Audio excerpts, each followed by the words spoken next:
Those fools! Ever since I was a little Reeb Nonyak, I've always dreamed for true equality. The capitalistic ideals, special summon this, special summon that, have never, ever been a part of me. Once I saw the opportunity to join the regime and become a part of something greater, I jumped at the opportunity. Your graveyard? Our graveyard. What's going on with ya, big dog? And it is an amazing Workout Wednesday.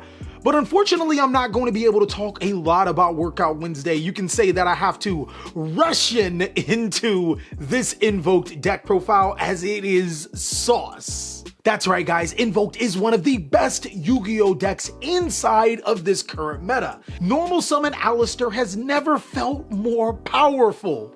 So just normal summon Aleister. But anyways, in lieu of Workout Wednesday, you can always follow me on Instagram. I do a ton of non-Yu-Gi-Oh stuff, so make sure you keep it non-Yu-Gi-Oh when you follow me on Instagram. And also, I'll be streaming today at 4 p.m. Pacific Standard Time on Twitch. Without further ado, let's get into this Invoked deck profile so we can turn in. So Mech Knight has proven to be one of the best decks in Yu-Gi-Oh, not only because of its resilience, but its ability to adapt when asked to. Personally, if you were to ask me, the best deck in Yu-Gi-Oh right now would be Burge, which is Lyrilisk, and I built this deck not only to be able to combat them, but some of the other top decks like Sword Soul and Phantom Knight. I think this particular deck's biggest weakness is not having enough monster targets to be able to resolve Mechaba to negate monster effects, but if I can't negate a monster effect, then so be it. Of course, in this profile, not only will I give you the build, the spice, budget options, but I'll even give you some alternative cards or some alternative ideas you can play to either combat that problem or to be able to dedicate to your particular meta. For our monsters, we run 3 copies of Aleister the Invoker. He searches your Invocation, which can be searched by Magical Meltdown, Terraforming, and then of course Invocation itself. The reason why the strategy is just so good is because it is a 1-card fusion summon, which provides either a disrupt inside of a negation or a monster that can flip your opponent's monster face down, as well as a monster that can attack over all of your opponent's monsters or destroy a monster and gain attack. It's also important to note that Invocation can banish cards in your opponent's graveyard, so getting rid of some of your opponent's important cards to prevent them from being used is really clutch at certain times. Also, Magical Meltdown provides an FTK-like situation as your spell cards cannot be negated, which does come up for another part of our engines. Now, the Dogmatica engine is often played inside of the Invoked deck, but this one's going to be a little bit different and kind of surprising, as I run 3 copies of Dogmatica Eccleisa, 1 copy of Fleurdelis, and 1 copy of Maximus, alongside 3 Nadir Servants and the Shaddoll Schism. So there's a couple of things that we want to talk about, some cards that are missing, and then cards that are more than what normally is. A lot of players tend to run 1 copy of Dogmatica Ecclesia, and they weren't wrong for the longest. Being able to only use Ecclesia to search was fairly good, but now in current Yu-Gi-Oh, that's not all Ecclesia is for. Not only is Ecclesia a light monster, you have to keep in mind when you special summon Ecclesia, it is for free, and you're not locked into only extra decks. There's actually a cool 2-card combo with Aleister the Invoker to make your Invoked Mechaba and Destiny Hand destroy your Phoenix Enforcer just by summoning Ecclesia and having your Aleister. Also, more importantly, this is the best card to be used as an extender inside of your deck, as you could follow it up as your end sequence to be able to search your Fleurdelis, your Maximus, which will essentially get you into your Shaddoll Schism. One thing I do want to point out about Dogmatika Maximus is that this card's days are numbered. I feel that players are starting to get hip to the Shaddoll strategy. Winda's a very good monster, but with cards like Forbidden Chalice and Forbidden Droplets already being main deck, and then other players just figuring ways out by mainboarding Cosmic Cyclones and whatnot, it's going to be extremely hard to be able to resolve Maximus to be able to get into your window. Another thing to note is that once this deck does start to get recognized widely as one of the best decks in Yu-Gi-Oh, players are going to start preparing for Dogmatika Maximus since they've already prepared for Winda. Mainboarding Cyber Dragon Novas and Elder Entity Intis, which is not the ideal thing you want to see when your opponent sends from the deck to the graveyard. Fun fact, if you summon Maximus and they start picking up their extra deck before you do, you're in trouble. While I do think Maximus is a great card, it's also a double-edged sword. The more popular this deck becomes, the worse this card becomes. But actually, I think there's a already in-deck replacement, as Fleurdelis is an amazing Yu-Gi-Oh card. Not only is it a Dogmatica Ecclesia, a free replacement to be able to special summon to your side of the field, because Fleurdelis plus Invoked is the exact same combo. On top of that, this card is a form of non-targeting disruption that can activate on your turn to stop DP and on your opponent's turns to stop the Vert. Another thing that you may notice is the absence of Dogmatica Punishment. Dogmatica Punishment is a good Yu-Gi-Oh card, but not for this deck. This is Invoked, guys. This is a deck where I want to normal summon Aleister Infuse on every turn. It's not the fact that Dogmatica Punishment has a terrible matchup against Destiny Hero Phoenix Destroyer, because that's just something you don't want to see, and that singular forms of disruption are pretty played out right now. It's the fact that you can't special summon from your extra deck during the following turn. I've seen too many times an Invoked player activate Dogmatica Punishment only not to be able to follow up. I want to be able to follow up regardless of my opponent's board, which is why I built this deck to counteract my opponent's board so I can continue playing, as opposed to trying to prevent them from playing. You should already know Nadir Servant is an amazing Yu-Gi-Oh card, and if I were to cut Shaddoll Schism, the entire Shaddoll package, I would actually play Eldritch the Golden Lord, as this is a card that is a light monster, can get rid of threats like Imperial Order and Anti-Spell Fragrance, and also can recur itself to the hand to discard when Invoked Mechaba. I thought that was a really good card. But moving forward, the last engine that you do play inside of this deck, 1 copy of Celestial, 1 copy of Dasher, and 3 copies of Fusion Destiny. This is the bee's knees for this strategy, and while you may not be able to resolve Destiny Hero Dasher a lot, the fact that you can draw 2 cards with Destiny Hero Celestial is godly. Also, I want you to keep in mind that Fusion Destiny is a fusion card. We do play ways to search this, as well as ways to get into this without opening Fusion Destiny, making this deck a lot more scary. The real scary thing is when you draw Magical Meltdown and Fusion Destiny. Even if your Meltdown does get negated with an Ash Blossom, you can still follow up Fusion Destiny and there's not much your opponent can do about it, as well as just being able to get into your Fusion Destiny and your engine and draw cards on the following turn. But of course, if you can't afford the Destiny Hero package, we do have an alternative. These Shaddoll cards are still really good, and if you're going to play a small Shaddoll engine as opposed to playing Beast and Squamata, how's Squamata doing? Unfortunately, he's not part of the Russian regime right now, but this is, in my opinion, the best cards that you can play. Ariel sometimes is flip-floppy. It can do really good for Graveyard, but Nehshaddoll Genius is, oh my God. Not only do you get 2 negations through the effect of Nehshaddoll and Apkalone, you can put this as 3, and your opponent kind of like, the card that you were gonna negate, they're gonna either waste the negate on it or get the card negated, and Dragon gets you a free pop, allowing you to play forward. I still think that the Shaddoll engine is fairly strong if you're on a budget. I don't think that it's bad at all. It's just that players are going to start playing around Winda, and that's where you'll see a problem, which is why I think Apkalone will probably be a better alternative for some of you players. Moving forward, we are going to run 3 copies of Pot of Prosperity. Again, this is another very, very expensive card, and it's very unfortunate that there's no real substitute for Pot of Prosperity. One thing you could do is up Invocation to 3 and play Pot of Desires, but you're probably better off just playing more hand traps inside of your deck. Even if it is a low impact hand trap like Ash or Effect Veiler, they can also be Mechaba food. But unfortunately, there's no substitute for Pot of Prosperity, but there are alternatives that can still make your deck go.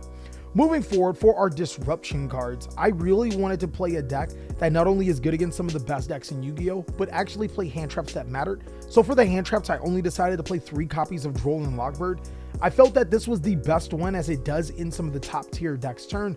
Fleurdelis can't stand it, the Mirror Match can't stand it.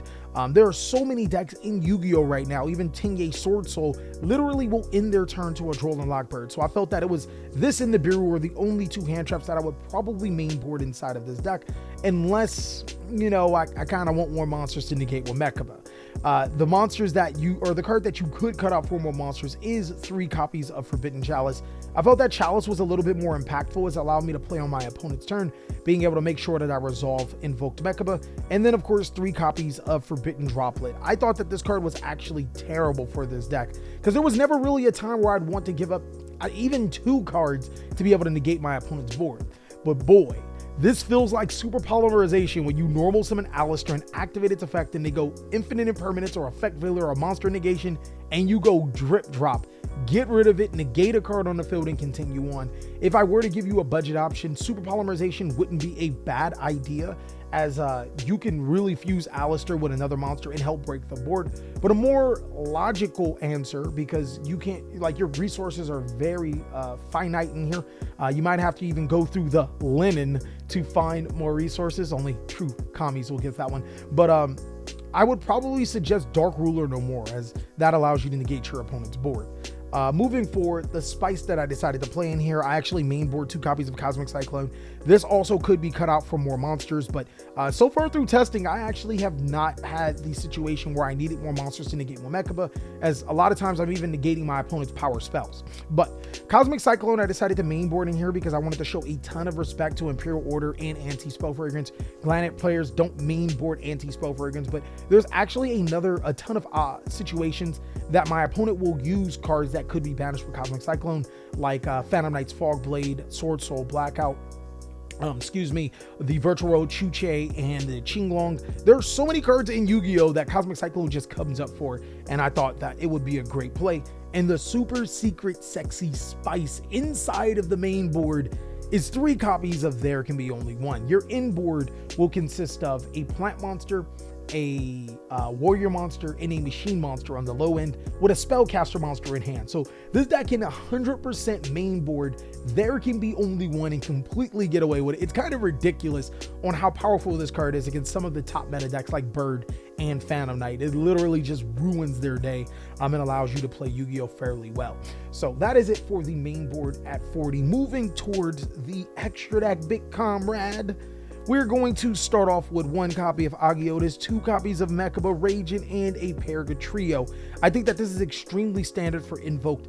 Every single one of these cards are necessary, and in a lot of duels, I pretty much go through almost every single one of these cards, especially when we get into attrition.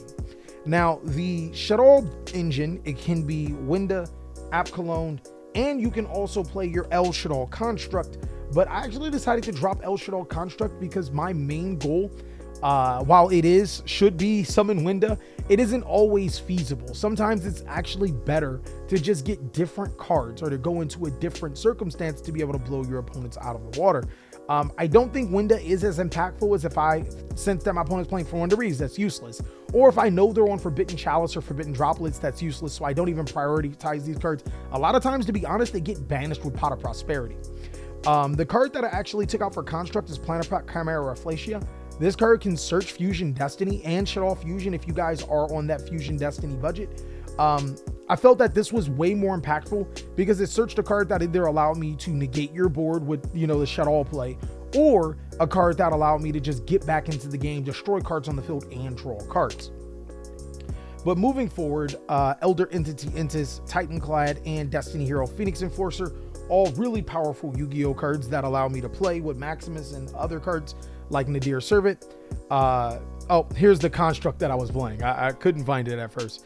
And then for the links, Nightmare Phoenix, Predaplant Anaconda, Almirage, and Secure Gardener. In a build that you're playing Maximus, it's strongly advised that you play Almirage and Secure Gardener over the Magistus. And Nightmare Phoenix, again, I want to play so much respect to Imperial Order and Anti-Spell Fragrance, as those are cards I don't want to lose to. And this deck can special summon monsters to the side of the field to make those cards, to out those cards. A lot of times, your opponent flips Anti-Spell or Imperial Order, it's a win. Like, it's literally a guaranteed win, and I don't want that to happen, which is why I play so many cards to be able to combat that. But that is it for the main board and the extra deck. To show you the full combo with this deck, I'll show you the 2-card combo first and then the 3-card combo. I'm going to say just Dogmatica Ecclesia. Actually, we're going to put this card. We're going to put Fleurdelis in our hand and Aleister the Invoker. So what you're going to do is normal summon Aleister. Aleister's effect will add from your decks to your hand, your Invocation. Then you'll link off the Aleister into the Almirage, and you can keep it like this, or you can link off into the Secure Gardener. It really depends on if you're playing Prosperity or not, because this can be a Prosperity target. I'm going to go ahead and do it like that, just so I can have 2 light monsters in the graveyard. You special summon your Fleurdelis because you control a monster special summon from the extra deck, and then you link these 2 monsters off for a Predaplant Vert Anaconda, and then you follow up with your Invocation. You'll banish your Fleurdelis and your Aleister the Invoker for your Invoked Mekaba, and then you'll activate the effect of Invocation, shuffling itself into the deck to add the Aleister the Invoker back into your hand.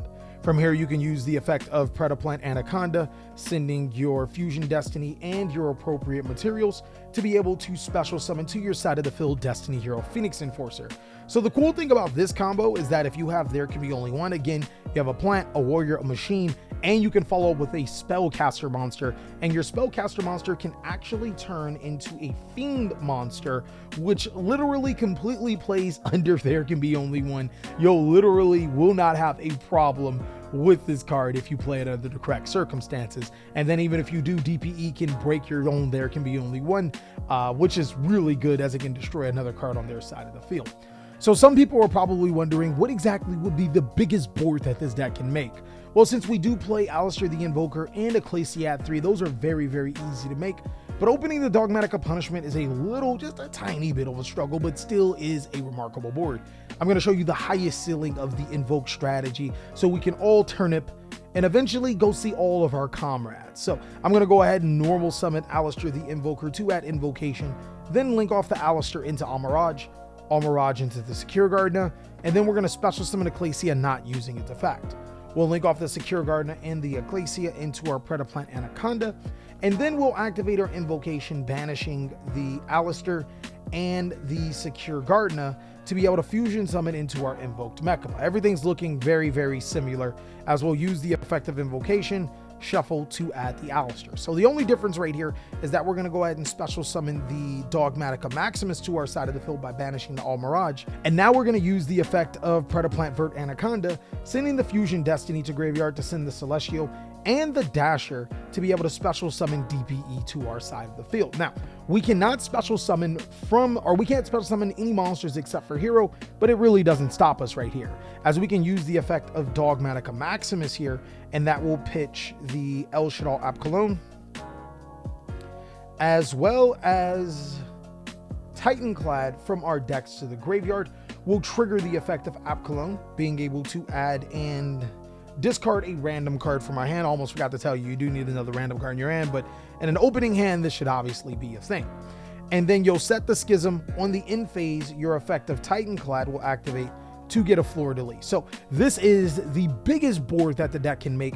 As you can see, not only do you have a disruption with DPE being able to destroy itself or the Vert to destroy a card on your opponent's side of the field, you can also even activate Shaddoll Schism, banishing the Titanclad and the Apkallone for your El Shaddoll window. You even have Dogmatika Maximus or Dogmatika Fleurdelis to special summon for a negation, and of course you still have Mechaba for a negation with a follow-up with Aleister the Invoker. This is the biggest board that this deck can make, which essentially will be game on the following turn if your opponent doesn't have a response, as you'll be able to even draw 2 cards after normal summoning your Aleister the Invoker. And that is pretty much all that I have for today. Going over this Invoke strategy was amazing. Again, if you want to see more awesome videos, go ahead and check these out.